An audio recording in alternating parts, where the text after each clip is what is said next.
Hello. Welcome to my channel. आज हम करते हैं वेस्ट बंगाल के पीवाईक्यूज। Paper 2 education. ये है 15 सॉरी ये हैं 2003 के questions part 4। Part first second third हम ऑलरेडी कर चुके हैं। आइए क्वेश्चन स्टार्ट करते हैं।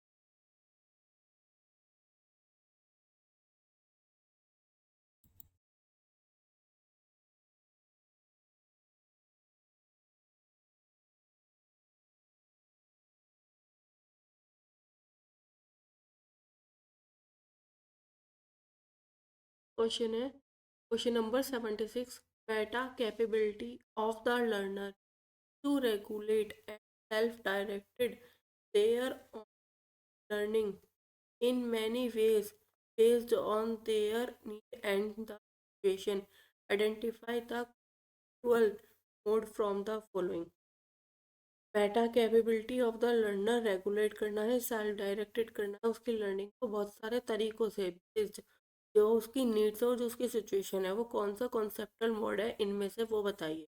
ब्लेंडर इंटरेक्शन मोड, पैकोमल नोल्स model, dynamic model of learner autonomy, या none of these.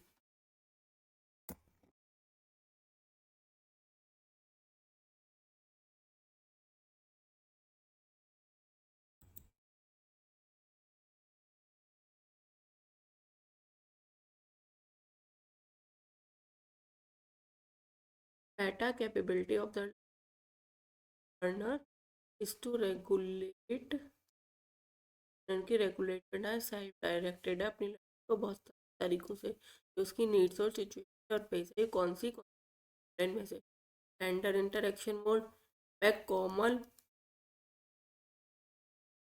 Back com Knowles model, dynamic model of learner autonomy, none of the above.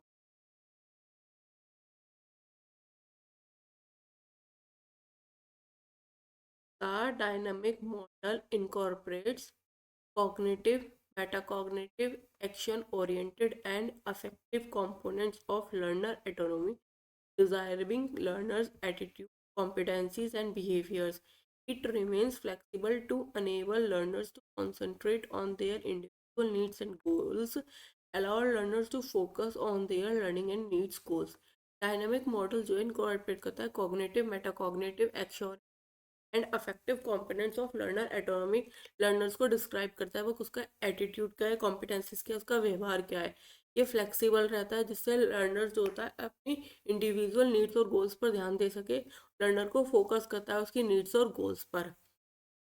और यही जो सेल्फ डायरेक्टेड भी करता है, लर्निंग को रेगुलेट भी करता है,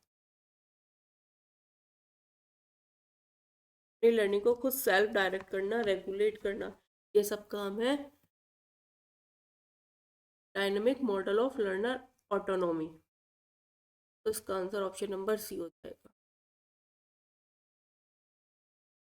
number 77। In Harvard Gardner's theory of intelligence the ability to manipulate both the body and object is referred to. Harvard Gardner theory of intelligence जो है उसने एबिलिटी है मैनिपुलेट करने की बोथ बॉडी एंड ऑब्जेक्ट की, वो रेफर्ड कौन से? Logical mathematical intelligence, body kinesthetic intelligence, interpersonal intelligence, visual spatial intelligence. Harvard Gardner के बुद्धि के सिद्धांत में शरीर और वस्तु दोनों को नियंत्रित करने की क्षमता को कहा जाता है। ये कौन सी हार्वर्ड गार्डनर की इंटेलिजेंस है जिसमें बॉडी एंड ऑब्जेक्ट की बात करी जा रही है? Logical, body, interpersonal, visual.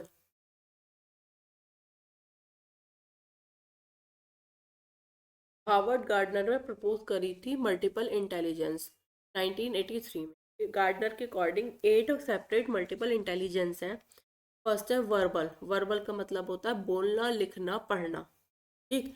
ये किस किस में होती है? राइटर्स में होती है, लॉयर्स में होती है, फिलोसफर्स में होती है, पोइट्स में होती है, टीचर्स में होती है, जर्नलिस्ट में होती है और पॉलिटिशियंस में होती है। फिर एक आता है म्यूजिक से रिलेटेड, जिसमें म्यूजिक कंपोजर आते हैं, सिंगर्स आते हैं, वो म्यूजिकल होती है।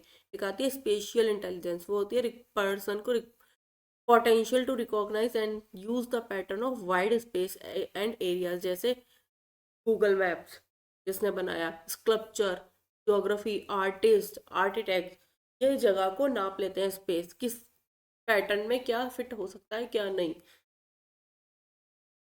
लॉजिकल मैथमेटिकल इंटेलिजेंस, जिस जो लॉजिक से, एब्स्ट्रैक्ट थिंकिंग के, रीजनिंग नंबर से डील कर सके, जैसे scientist, mathematicians, engineers, doctor, economist. Verbal होती है जिसमें पढ़े लिखे बोले। म्यूजिकल, जो म्यूजिक कंपाउंड कर सकते हैं, जैसे श्रेया घोषाल। ठीक, ये सब। स्पेशल इंटेलिजेंस, आर्किटेक्चर, आर्किटेक्चर जगह को देख के बता देते हैं कि यहाँ पे ये चीज़ बनानी चाहिए, स्पेस यहाँ पे ये ज़्यादा अच्छा यूटिलाइज हो पाएगा। लॉजिकल, जो लॉजिक की चीज़ सोचते हैं, मैथ में बहुत बढ़िया होते हैं वो, इंजीनियर, डॉक्टर, इकोनॉमिस्ट, मैथमेटिशियंस। फिर आता है बॉडी कंट्रोल्स, जो मूवमेंट बहुत अच्छे हो, फिजिकल एक्टिविटी बहुत अच्छे से कर सकते हैं, स्पोर्ट्स में dancers, doctor, surgeon, musician, actor, builders, police officer and soldiers. इनकी फिजिकल एक्टिविटी बहुत अच्छी होती है स्पोर्ट्स और डांस में। ठीक है। एक होता है इंटरपर्सनल और एक होता है इंट्रापर्सनल। इन दोनों में बहुत डिफरेंस है। इंटरपर्सनल क्या होता है, जो दूसरों से को समझे, कैसे, जो हाईली इंटरपर्सनल इंटेलिजेंस होता है, एक्सट्रोवर्ट होता है। They have sensitivity to other peoples mood, feeling, temperaments and motivation, can operate and work as a part of group. जो दूसरों की बात समझे, जैसे marketing manager, politician, manager, teacher, social worker, ये दूसरों की इमोशन, फीलिंग, पीपल के मूड कैसा है, उस मोटिवेशन, सब चीज़ें ये समझते हैं। एक होता है इंट्रापर्सनल। इंट्रापर्सनल होता है सेल्फ के लिए, अपने आप को समझना। Intrapersonal understanding self, people with intrapersonal intelligence and introvert, वो होते हैं इंट्रोवर्ट। इंटरपर्सनल इंटेलिजेंस के होते हैं इंट्रोवर्ट, जो खुद के लिए हो, अंडरस्टैंडिंग सेल्फ। इंटरपर्सनल होता है अंडरस्टैंडिंग अदर्स, जैसे philosophers, psychologist, theologist, lawyers, writers. फिर एक आता है लास्ट में नेचुरलिस्ट। नेचुरलिस्ट जो नेचर से बहुत ज़्यादा प्यार करे, प्लांट्स और एनिमल्स का ध्यान रखे करे, वो होते हैं फार्मर्स, बॉटनिस्ट, इकोलॉजिस्ट। तो गार्डनर है एक टाइप की थी। पहले आता है visual, musical, spatial, body kinesthetic, intrapersonal understanding self, interpersonal understanding others. ठीक, और एक आता है नेचुरलिस्ट।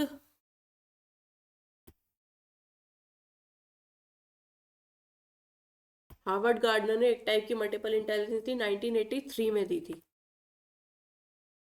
रिसेंटली गार्डनर ने तीन सजेस्ट की हैं और इंटेलिजेंस, एक मॉरल इंटेलिजेंस, एक स्पिरिचुअल इंटेलिजेंस, एक existential intelligence, the ability to answer big question about the meaning of life.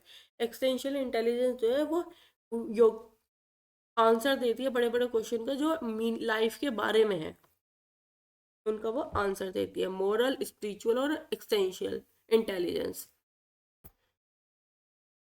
Question number 78। A design in which two or more independent variable, एक design है जिसमें दो या दो से ज़्यादा इंडिपेंडेंट वेरिएबल है, at least one of which is are manipulated, कम से कम एक तो मैन्युपुलेट करा जाता है, are stimulants study to determine their independent and interactive effects on the dependent variable reflects what kind of research design. दो या दो से ज़्यादा इंटर इंडिपेंडेंट वेरिएबल है, जो कम से कम एक वेरिएबल तो मैनिपुलेट होता ही है, ऐसी स्टडी करते हैं डिटरमाइन वो किस पर इंडिपेंडेंट है, और इंटरेक्टिव एफर्ट्स डिपेंडेंट वेरिएबल पे है, वो कौन सी रिसर्च डिज़ाइन है। Pre test, post test, factorial, repeated measure design, experimental, group design. एक डिज़ाइन है जो दो या दो से ज़्यादा इंडिपेंडेंट वेरिएबल है, कम से कम एक मैनिपुलेट होता ही है, इंडिपेंडेंट रिजल्ट डिटरमाइन करने के लिए, रिजल्ट के इंटरेक्टिव रिजल्ट के लिए, कि डिपेंडेंट वेरिएबल्स पे वो क्या असर दिखा रहा है, वो कौन सा रिसर्च डिज़ाइन है। Factorial design is a design in which selected values of two or more independent variables are manipulated in all possible combinations so that their independent As well, interactive efforts upon the dependent variable may be studied. Factorial वो design है जो दो या दो से ज़्यादा independent variable manipulate करता है ऑल सब पॉसिबल कॉम्बिनेशन में, so that they are dependent independent as well. Interactive efforts upon the dependent variable may be studied. Independent और इंटरैक्टिव एफर्ट्स डिपेंडेंट वेरिएबल पर स्टडी करे जा सके, तो ये है factorial design.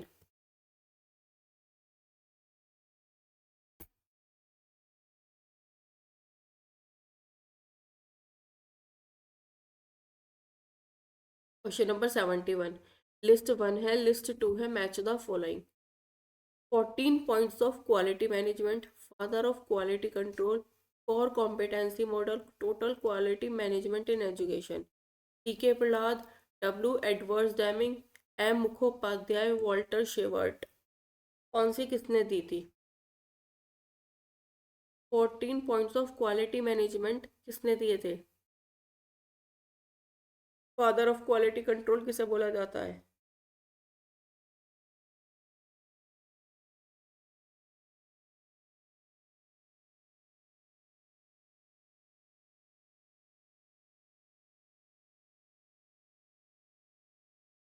14 points of quality management दिए थे एडवर्ड्स डैमिंग ने। इन्होंने 7 डेडली डिसीजेस भी बताई थी। फादर ऑफ क्वालिटी कंट्रोल किसे बोला जाता है? फादर ऑफ क्वालिटी कंट्रोल बोला जाता है वॉल्टर शेवर्ट को। और कॉम्पिटेंसी मॉडल के T K. Prahlad. Total quality of management M Mukhopadhyay. इसका हो गया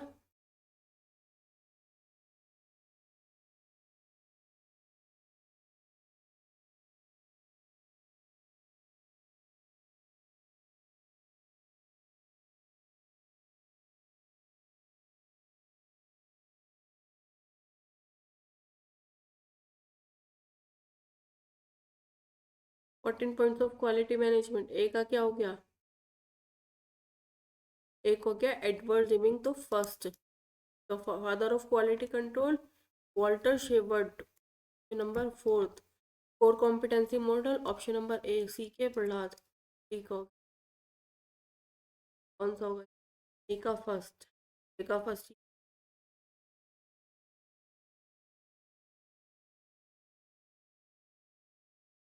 सॉरी, ए का, ए का second. Edward Deming 14 points of quality management, A का सेकंड, ए का बी का फोर्थ, बी का फर्स्ट और डी का। Option number D is the correct answer. Hindi में भी ये रहा। सूची मिलान करिए गुणवत्ता के 14 बिंदु प्रबंधन, गुणवत्ता के जनक, नियंत्रण, मुख्य योग्यता मॉडल, कुल गुणवत्ता शिक्षा के में प्रबंधन। T K. Prahlad, W M Deming, M Mukhopadhyay, Walter Shewhart. होगा ऑप्शन नंबर डी।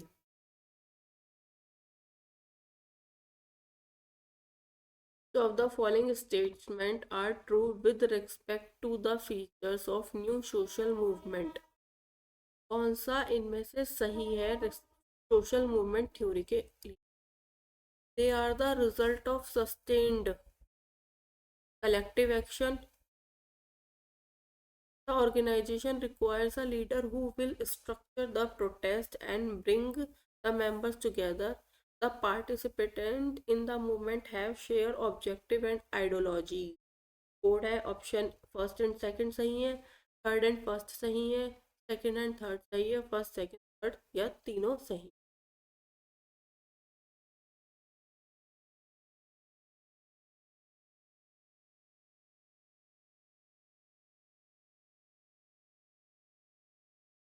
नए सामाजिक आंदोलन की विशेषता में निम्नलिखित में से कौन सही? Option A, option B, option C. First second, third first, first third, first third. पहले तो हम ये देखते हैं न्यू सोशल मूवमेंट थ्योरी होती।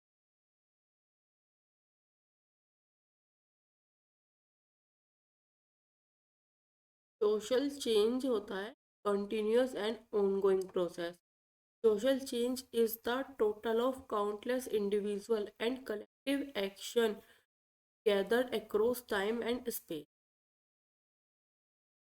सोशल चेंज जो होता है कंटिन्यूस होता है, उनगोइंग चलता रहता है, सब अक्रॉस टाइम में, इसमें सब में इकट्ठे होकर काउंटलेस मूवमेंट के लिए चलते रहते हैं, बदलाव के लिए इसमें एक साथ सब जुड़कर काम करते रहते हैं और एक काउंटलेस है, चलता ही रहता है।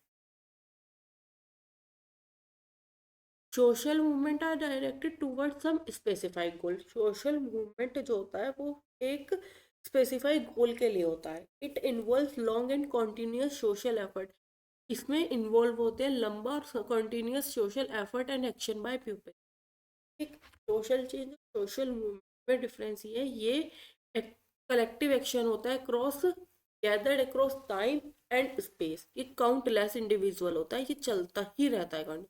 इसमें क्या होता है, इसमें सब कुछ ले सकते हैं। सोशल चेंज हम किसी भी चीज़ के लिए हो सकता है, लेकिन सोशल मूवमेंट एक स्पेसिफाइड गोल होता है, उसमें long and continuous social effort and action by people होता है, ठीक, लोगों के द्वारा होता है। इसमें कहा है new social movement. New social movement कोई थ्योरी नहीं है, सब थ्योरीज को मिलाकर बनाई गई है new social movement theory. Social movement का मतलब ये है, एक चीज हमने ऐसी ले ली जिस पर हम गोल कोई हमारा फिक्स कर लिया कि हमने इसे बदलाव लाना है। जो समाज में बदलाव लाने के लिए सोशल न्यू मूवमेंट थ्योरी चलाई गई है। ये एक स्पेसिफाइड गोल हो सकता है, जैसे कोई वुमेन राइट्स की बात कर रहे हो,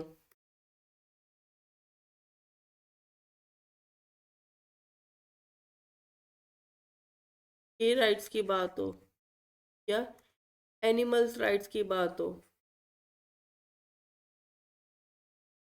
तो एक पर है। सोशल मूवमेंट एक वुमेन्स पर उठाया गया, ये फेमिनिज्म पे उठाया गया, ये पे उठाया गया, एनिमल्स राइट पे उठाया गया। लेकिन सोशल चेंज में हम सब पर कर सकते हैं, वो अक्रॉस टाइम हो रहा है।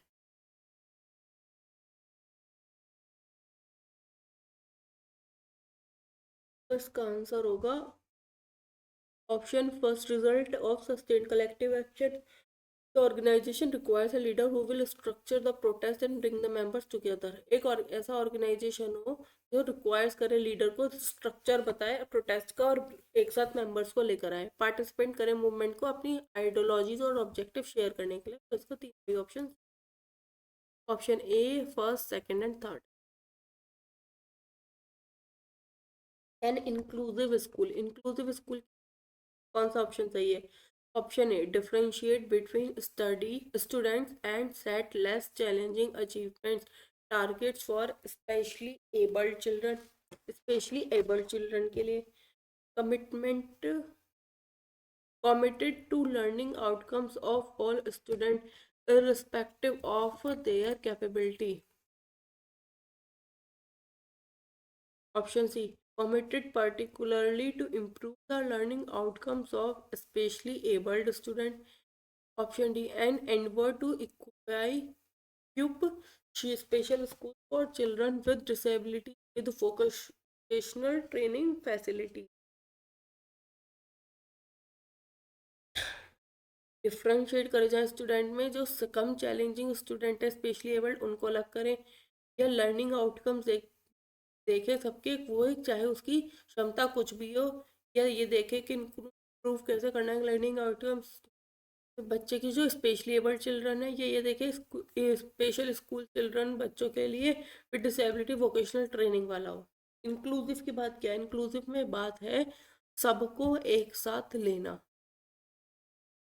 सबको एक साथ लेना, चाहे वो माइनॉरिटीज हो, चाहे बच्चा बैकवर्ड का हो, चाहे डिसेबल्ड हो, सबको एक साथ एक ही क्लासरूम में, एक ही रेगुलर रूम में नॉर्मल चिल्ड्रन के साथ डिसेबल्ड वाले बच्चों को भी पढ़ाना, या लर्निंग डिसेबिलिटी वाले चिल्ड्रंस को पढ़ाना, उनको अलग ना करा जाए कि डिसेबल्ड वाले बच्चों को जिसमें कोई भी लर्निंग डिसेबिलिटीज है उसको अलग पढ़ाया जाए और नॉर्मल बच्चों को अलग पढ़ाया जाए। इंक्लूसिव का बात है सबको एक ही क्लास के अंदर एक ही स्कूल में सेम में पढ़ाया जाए। इंटीग्रेटेड एजुकेशन जो था उसमें भी यही था कि सबको एक क्लासरूम में पढ़ाया जाए, सेम हर बच्चे को। लेकिन बस उसमें यह था कि इंटीग्रेटेड एजुकेशन में ये कि बच्चा खुद एफर्ट लेगा उसके लिए, स्कूल की कोई जिम्मेदारी है। इंक्लूसिव स्कूल ये है कि अगर कोई बच्चा डिसेबल्ड वाला है जिसके से कोई चल नहीं सकता, तो स्कूल के लिए उसको रैंप लगवाने पड़ेंगे जिससे वो बच्चा इजीली एक्सेसिबल हो जाए बच्चों को। लर्निंग जो डिसेबिलिटीज है वो बच्चों के लिए वो उनके स्कूल उनको एक्सेसिबल बनाए, ना कि वो बच्चों के लिए चैलेंजिंग सिचुएशंस बने। तो हो गई नहीं ऑप्शन ए, बर्ड बात कर दी अलग थलग, स्पेशली इसको होगा टू लर्निंग आउटकम, तो इसको होगा ऑप्शन नंबर बी ही। समावेशी स्कूल छात्रों के बीच अंतर करना तथा विशेष रूप से सक्षम वाले बच्चों के लिए कम चुनौतीपूर्ण उपलब्धि लक्ष्य निर्धारित करना। सभी छात्रों की सीखना को क्षमता के बावजूद उनके परिणामों के लिए प्रतिबंध होना। विशेष रूप से सक्षम वाले छात्रों के सीखने के परिणामों को बेहतर बनाने के लिए प्रतिबंध होना। विकलांग बच्चों के लिए विशेष को व्यावसायिक शिक्षण सुविधाओं से लैस करने का प्रयास।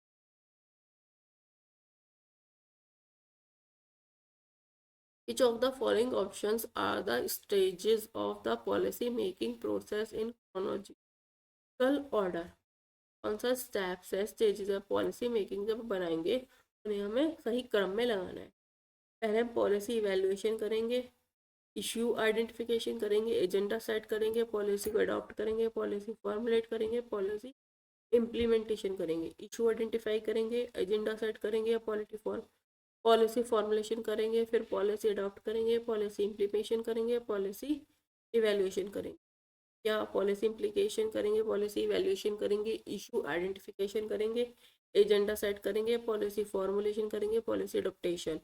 Policy formulation, issue identification, agenda set, policy evaluation, policy implementation and policy adoption. जब हम पॉलिसी बनाएंगे तो सबसे पहले हम क्या करेंगे, इवेल्युएशन करेंगे। इवेल्युएशन तो सबसे बाद में होता है, तो ये तो ऑप्शन ही गलत है। इवेल्युएशन कहाँ, पॉलिसी इम्प्लीमेंट कर देंगे, फॉर्मुलेट कर देंगे, पहले तो बना देंगे, इशू आइडेंटिफिकेशन बाद में करेंगे, ये गलत है। पॉलिसी इम्प्लाई कर देंगे, पॉलिसी इवेल्युएशन कर लेंगे। सबसे पहले हम देखते हैं इशू आइडेंटिफिकेशन, इशू है क्या उसे पहचानते हैं, फिर हम उस पर एजेंडा सेट करते हैं, फिर पॉलिसी बनाते हैं, फिर पॉलिसी को अडॉप्ट करते हैं, फिर पॉलिसी का इम्प्लीमेशन करते हैं, लागू करते हैं, फिर पॉलिसी का मूल्यांकन करते हैं। Option number B is the right answer.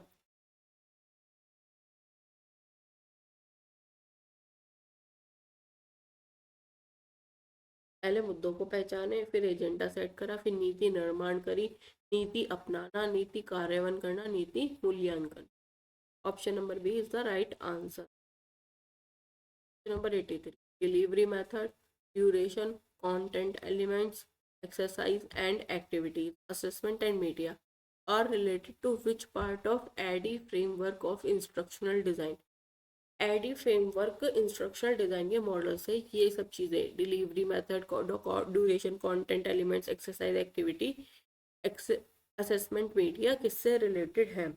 Analyse से, डिज़ाइन से, डेवलप से, इम्प्लीमेंट से। एडी मॉडल जो है एक एक्रोनियम दे रखा है, इसकी फुल फॉर्म है analyse, design, develop, implement, evaluate.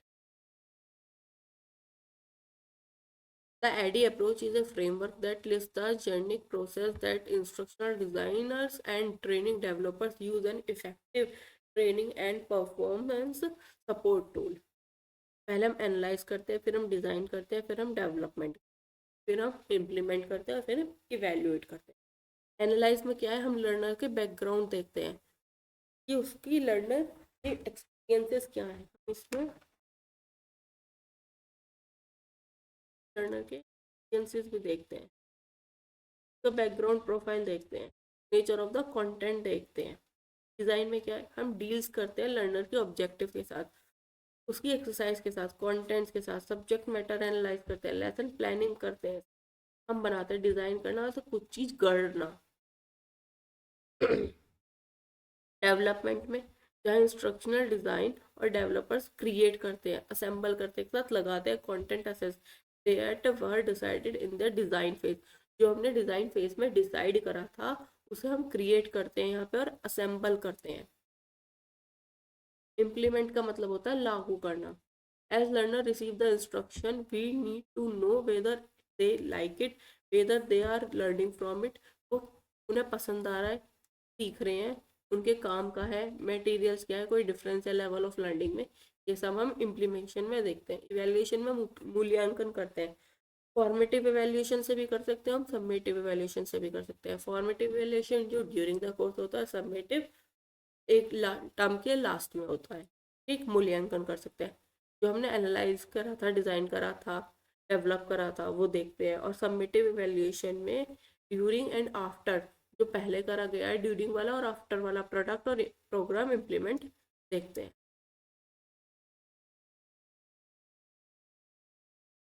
तो ये जो है delivery method, duration, content, element, exercise, activity, ये कौन से स्टेप में कर रहे हैं हम? ये हम कर रहे हैं डिजाइन में। क्योंकि हम एनालाइज में तो हम पढ़ते हैं कि लर्नर एक्सपीरियंस देख रहे हैं, फिर दूसरे डिज़ाइन कर रहे हैं उस हिसाब से, फिर डेवलप कर रहे हैं, क्रिएट कर रहे हैं, असेंबल कर रहे हैं, फिर उसे लागू कर रहे हैं और इवेल्युएट सबसे लास्ट में। अभी इसका सही आंसर है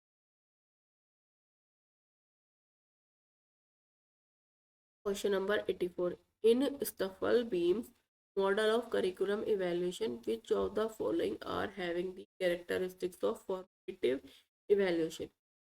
स्टफल beam model of curriculum evaluation का जो करेक्टरिस्टिक्स है वो कौन कौन सी है? Formative evaluation, content, input, process, output, process and output, input, process and output, content, input and process. Stufflebeam model को हम CIPP बोलते हैं, content, input, process, product. Stufflebeam model, इसको हम CPI मॉडल भी बोलते हैं, ये डेवलप करा था 1961 में। Content, input, process, product. Content में क्या है? ऑब्जेक्टिव डिटरमाइंस करते हैं। इनपुट में हम resource, time and budget. Process में हम करिकुलम इम्प्लीमेंटेशन करते हैं, डिसीजन कंट्रोल होता है, मैनेज होता है, प्लान करिकुलम। प्रोडक्ट में हम फाइनल करिकुलम प्रोडक्ट जो है उसके इंटेंटेड गोल्स को हम डिटरमाइन करते हैं। इन्होंने पूछा फॉर्मेटिव इवैल्यूएशन के कैरेक्टरिस्टिक्स कौन? प्रोडक्ट।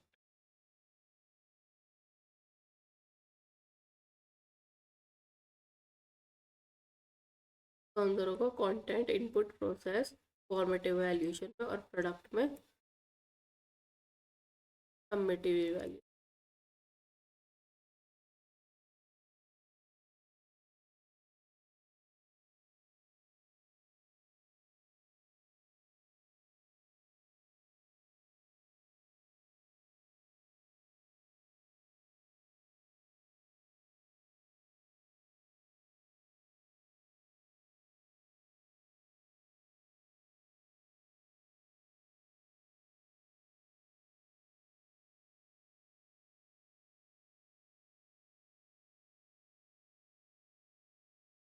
करेक्ट ऑप्शन चुनना है इसमें। NCERT 1995, NCT 1994, UGC 1953, SCERT 19।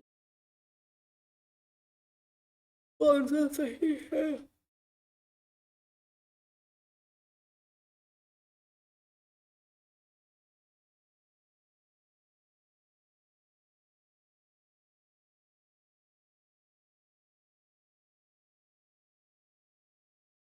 NCERT, NCT, UGC, CRT।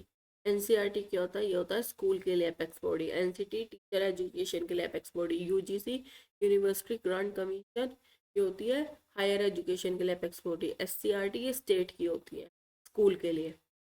जैसे NCERT होती है, SCRT होती है। NCERT नेशनल लेवल की स्कूल एपेक्स बॉडी होती है, और SCRT स्टेट्स के लिए एजुकेट टीचर फुल एजुकेशन की बॉडी होती है।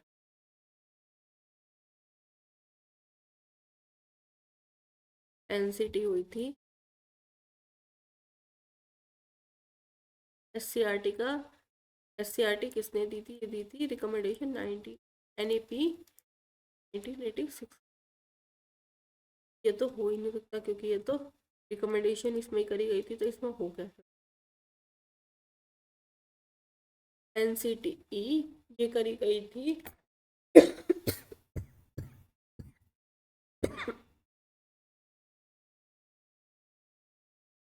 93 में, और यूजीसी करी गई थी 1953। तो सी ऑप्शन सही है। The six fundamental principles of andragogy based on McConnell-Knowles model are listed below. Find which is incorrect. कौन सा इनमें से इनकरेक्ट है वो बताना है। सिक्स फंडामेंटल प्रिंसिपल्स है एंड्रागोजी के, जो बेस्ड है मैकॉम नोल्स मॉडल पर। एंड्रोलॉजी और पैडालॉजी में एक फर्क। एंड्रोलॉजी होती है adult learning, self directed learning, और पैडालॉजी जो होती है छोटे बच्चों के लिए। इसमें हम सेल्फ डायरेक्टेड लर्निंग भी बोल सकते हैं कि इस बच्चा इसमें इतना बड़ा हो जाता है कि अपनी लर्निंग को खुद देख सकता है कि मैं क्या कर रहा हूँ, पढ़ सकता है, इवेल्युएट कर सकता है अपने को बच्चा असेसमेंट भी कर सकता है, और ये पता कर सकता है कि मेरी लर्निंग क्या है, मेरी नीड्स क्या है।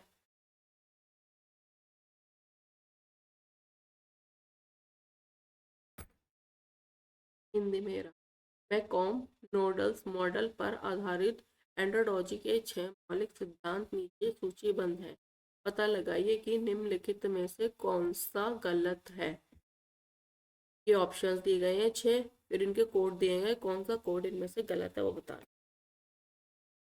Andrology is a term that coined by Alexander Flapp।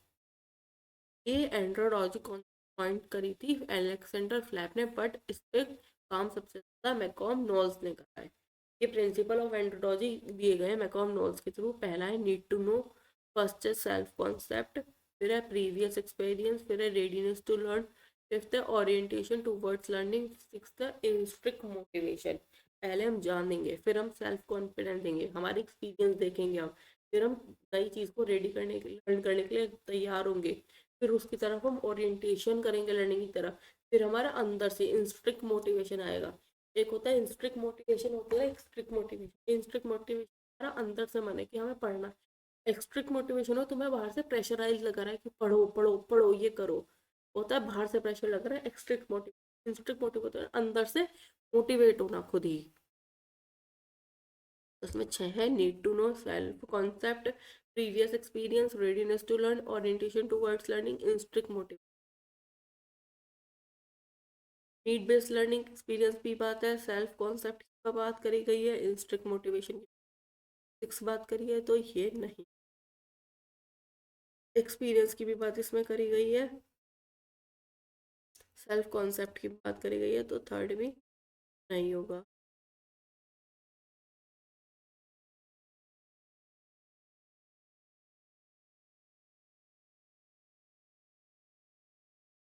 Need based learning की बात करी गई है, प्रिपेयर्डनेस की भी बात करी गई है, तो डी भी नहीं होगा, नॉन ऑफ द अबव नहीं हो सकता। सेल्फ एस्टीम की बात नहीं करी गई है, ये सेल्फ एस्टीम की बात करी गई है मास्लो साइकोलॉजिकल थ्योरी में, तो ये ह्यूमनिस्टिक से रिलेटेड थे। ये अपने में दिए फोर्थ स्टेप में। फिफ्थ तो उनका सेल्फ एक्चुअलाइजेशन है,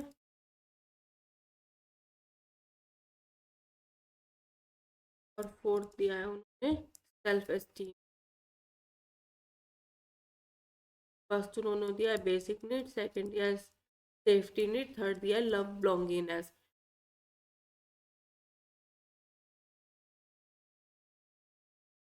ये इसलिए इसका सही आंसर है क्योंकि इन्होंने इनकरेक्टिव पूछा है। Match the following question number 87, type 1 type 2 social multiple emotional, इसके कोड बताए गए, कौन सा मैच होगा।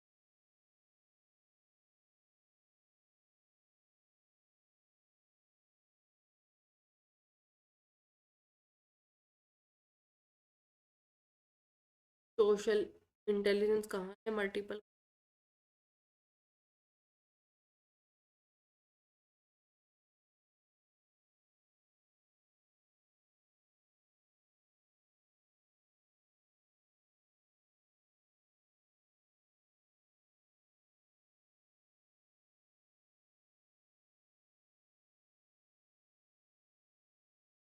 सोशल इंटेलिजेंस होगी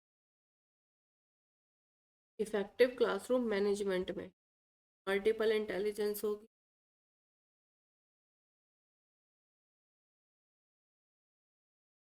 मल्टीपल इंटेलिजेंस होगी आर्टिकुलेट इन लिंग्विस्टिक इमेजेस का।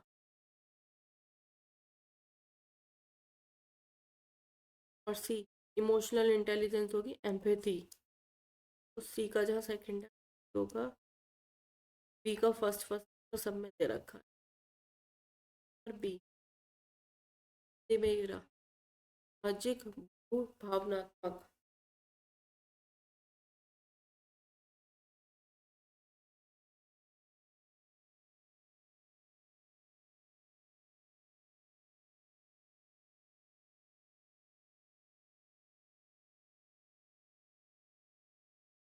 एनोवा का statical significance formula F is equal to S L.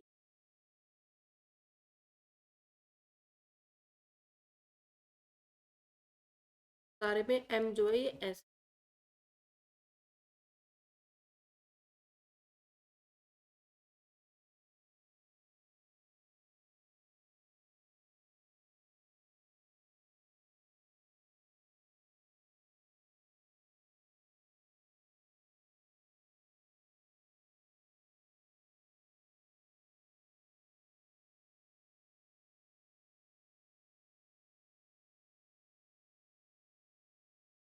ANOVA का फॉर्मूला होता है ये वाला M S tree on M S error F. Number 18 है असर्शन है कॉस्ट बेनिफिट एनालिसिस तो पहले यूज do इनके थ्रू। और रीजन है the introducer considered the first level as unfreezing. जो फर्स्ट लेवल है वो उसका अनफ्रीजिंग है चेंज। सेकंड है under which the changed need for change accepted. उसमें बदलाव के लिए जो जरूरत है वो मान लिया गया है। Cost benefit model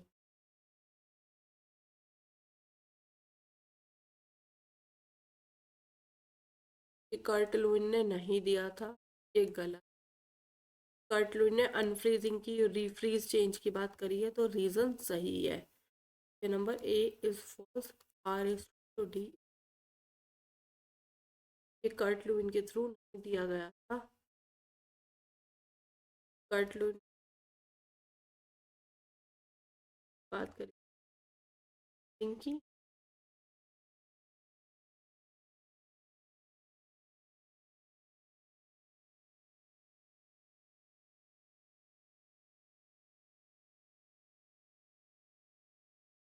question number 90 assertion A Marxists believe that education should be compulsory for all citizens. Reason education should create a full employment in the context of the above statement. Correct. Marxist मानते थे education सबके लिए compulsory है और education create कर सकती है full employment. कौन सा स्टेटमेंट यह कोड है? A is true, R is false, K is false, R is true, false बहुत ट्रू। मार्क्सिस्ट मानते थे फुल फ्रीडम की बात क्योंकि और बात मानते थे फ्रीडम हो अपने हिसाब से जीने के लिए। वो ये नहीं चाहते थे कि पावरफुल क्लास जो होती है वो लोअर क्लास को दबाए।